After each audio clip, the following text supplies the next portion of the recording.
tudom. Egy turbós hajabusával jön.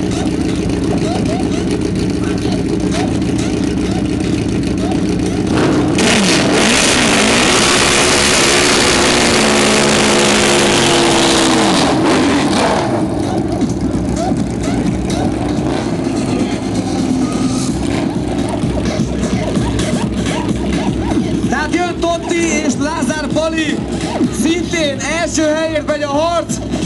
Amelyik motoros versenyző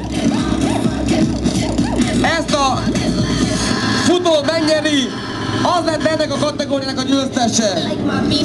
Lázár Pali a hajabusával, volt pedig Tóth Zoli, alias Totti.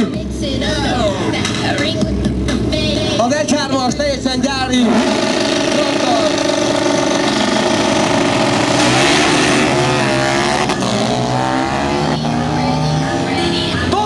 Nagyon szép volt rajt! Jó, úgy néz ki. Lóerő ide, oda a 160 lovas, gyári 30-10-1-jel, kategória győztes lett, szép volt!